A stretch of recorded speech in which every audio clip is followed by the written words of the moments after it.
அகவை 83. ஆனாலும் ஆற்றலுடன் தனது அனுபவத்துடன் ஜோதிட வாழ்த்துக்களை பகிர்வதற்கு நம்மையெல்லாம் வாழ்த்தி ஆசீர்வதிப்பதற்கு இளம்பிள்ளை மூத்த ஜோதிட வித்யாபதி உயர்திரு ஸ்ரீ சௌரிராஜன் ஐயா அவர்களை ஜோதிட வாழ்த்து கூறி நம்மை வாழ்த்துமாறு அன்போடு கேட்டுக்கொள்கிறேன்.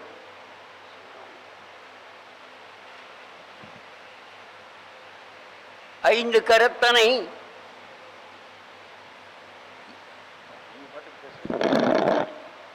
கரத்தனை யானை முகத்தினை இந்தின் இளம்பிறை போலும் எயிற்றினை நந்தி மகந்தனை ஞான கொழுந்தினை புந்தியில் வைத்தடி போற்றுகின்றேனே. தடித்த ஓர் மகனை தந்தை என்று அடித்தால் தாய் உடன் அணைப்பள், தாய் அடித்தால் பிடித்தொரு தந்தை அணைப்பன். இங்கு எனக்கு பேசிய தந்தையும் தாயும் பொடித்திருமேனி அம்பலத்தாடும் புனித நீ ஆதலால் என்னை அடித்தது போதும் அணைத்திடல் வேண்டும். அம்மையப்பா இனி ஆற்றேன். மரியாதைக்குரிய பெரியோர்களே, தமிழ் சிந்தனை பேரவை மற்றும் ஸ்ரீ யோகேஷ் ஜோதிட ஆன்மீக அறக்கட்டளை இணைந்து நடத்தும் இக்குரு பயிற்சி யாக விழாவிற்கு வருகை இருந்துள்ள ஜோதிட ஆன்றோர்களையும் சான்றோர்களையும் வணங்கி மகிழ்கின்றேன்.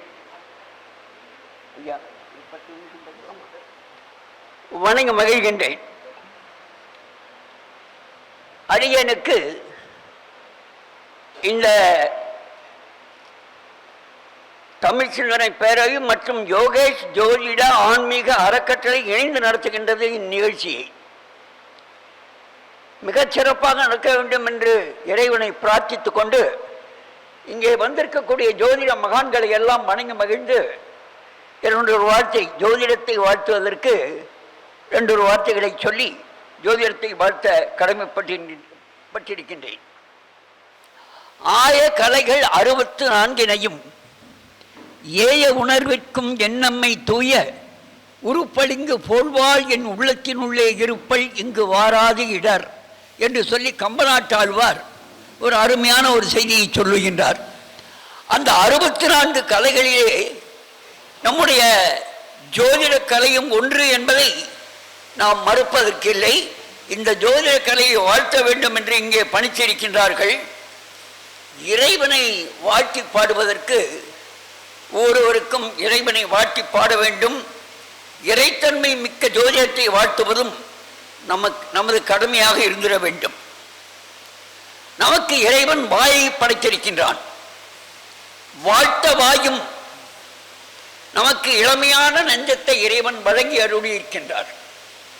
வாழ்த்த வாயும் நினைக்க மட நெஞ்சும் தாட்ட சென்னியும், சென்னி என்று சொன்னால் தலை, தாட்டு சென்னியும் தந்த தலைவனை சூட்ட மாமலர் தூவி துதியாது வீட்ட வாவினையேன் நெடுங்காலமே.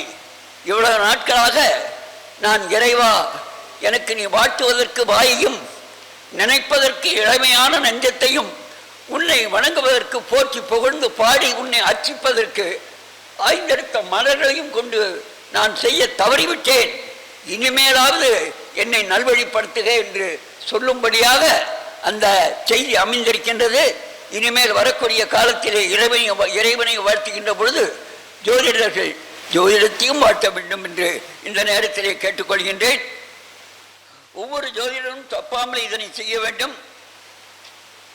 இன்றைக்கு வரும்பொழுதே பார்த்தேன், குரு பகவான் தட்சிணாமூர்த்தி பெருமான், நவகிரகங்களே இருக்கக்கூடிய குரு பகவான் ஐயா அவர்கள், நம்முடைய மரியாதைக்குரிய ராகவாழ்க ரமேஷ்குமார் அவர்கள் பல்வேறு சந்தர்ப்பங்களிலேயே நவகிரகங்களிலே இருக்கக்கூடிய குருவையும் தட்சிணாமூர்த்தி பெருமானும் வேறு வேறு, அதை நீங்கள் புரிந்து கொள்ள வேண்டும் என்று நமக்கெல்லாம் பல முறை எடுத்து சொல்லியிருக்கின்றார்கள். அந்த அடிப்படையிலே இன்று குரு பகவானுக்கு, தட்சிணாமூர்த்தி பெருமானுக்கு சிவனுடைய திருவுருவாக விளங்கி நம்மையெல்லாம் அருள்பாலித்துக் கொண்டிருக்கக்கூடிய தட்சிணாமூர்த்தி பெருமானுக்கு இன்று குரு பயிற்சி யாக விழா மிகச் சிறப்பாக நடைபெற்றுக் கொண்டிருக்கிறது. இந்த இனிய விழாவிலே குருவானவர் மேஷராசியிலே இருந்து கிருத்திகை 2ஆம் பாதத்திலே ரிஷபராசிக்கு பயணிக்க இருக்கிறார்.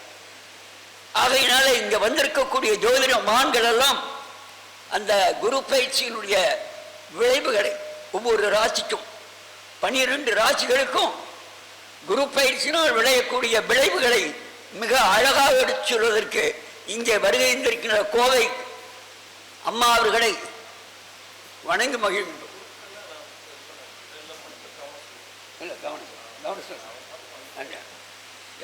எல்லாரையும் பார்க்கும்போது ஒரு வார்த்தை பேசணுங்கிற ஒரு எண்ணம், அவ்வளவுதான், வேற ஒன்றும் இல்லை. சரி, இன்றைக்கு குரு பகவானை பற்றி பேசும் பொழுது பல்லாண்டு வாழ்த்த வேண்டும். வாழ்த்துவதற்கு நம்முடைய தமிழ் மறைகளிலே எவ்வளவோ பாடல்கள், பல்லாண்டு பல்லாயிரத்தாண்டு பல கோடி 100,000 மல்லாண்ட தென்தோள் மணிவண்ணா உன் சேவடி செவ்வி திருக்காப்பு அடியோமோடும் நின்னோடும் பிரிவின்றி 1000 பல்லாண்டு வடிவாய் நின் வள மார்பினில் வாழ்கின்ற மங்கையும் பல்லாண்டு வடிவார் சோதி வளத்துறையும் சுடர் ஆழியும் பல்லாண்டு என்று பல்லாண்டு வாழ்த்து பாடுவதற்கு இங்கு ஒரு நல்ல சந்தர்ப்பம் கிடைத்திருக்கின்றது. நம்முடைய ஸ்ரீபெரும்புத்தூரிலே எழுந்தருளிருக்கக்கூடிய ஆண்டாள் நாச்சியார் 30 பாடல்களை பாசுரங்களை பாடியிருக்கின்றார்கள்.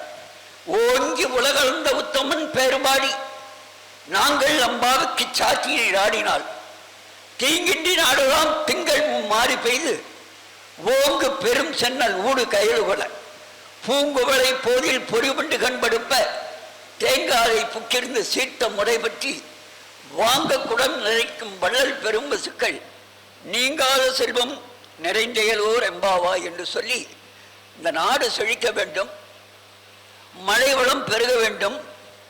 வங்கக்கடல் கடைந்த மாதவனை கேசவனை இங்கு பரிசுரைப்பார் 2 மால்வரை தோள் செங்கன் திருமுகத்து செல்வ திருமாலால் எங்கும் திருவருள் பெற்று இன்புறவர் எம்பாவா என்று சொன்ன அந்த ஆண்டாள் நாச்சியாரை மனதார நினைந்து ஐயா அவர்களுடைய அந்த இனிமையான பேச்சுக்களை எல்லாம் கேட்க வேண்டும் என்று அடியேனும் உங்களோடு கலந்து பயணிக்க இருக்கின்றேன். இன்றைக்கு காலையிலே ஒரு சிறுமி 10ஆம் வகுப்பு படிக்கக்கூடிய ஒரு சிறுமி அருமையாக அபிநயம் பிடித்து ஒரு பரதநாட்டிய நிகழ்ச்சியை வருகவே என்று நம்மை எல்லாம் வரவேற்று அந்த பரதநாட்டிய நிகழ்ச்சியை நடத்திய அந்த சிறுமி மிக அழகாக அற்புதமாக பாடினார். அவர் அந்த நடனம் நிகழ்த்தி கொண்டிருக்கும் பொழுது அடியேனுக்கு ஒன்று நினைவு வந்தது. என்னுடைய தாயார் கலைவாணி சரஸ்வதியை வாணி வந்தருள் புரிவாய் பாதம் பணிந்தேன் வாணி வந்தருள் புரிவாய் வாணி வினா புத்தக பாணி பிராம கல்வி ராமி நிச்சய கல்யாணி என்ற மனதில் வாணி வந்தருள் புரிவாய் என்று சொல்லி அந்த பாடலை பாடுவார். அந்த வாணியினுடைய திருவுருவமாகவே அந்த பெண் அடியனுக்கு காட்சி அளித்தார் என்று சொல்லிக்கொண்டு இன்று சரஸ்வதி கடாட்சம் மிகச் சிறப்பாக இந்த அரங்கத்திலே நிகழும் என்று கூறிக்கொண்டு அனைவரையும் வாழ்த்தி ஜோதிடத்தையும் வாழ்த்தி நிறைவு செய்கின்றேன். வணக்கம், நன்றி.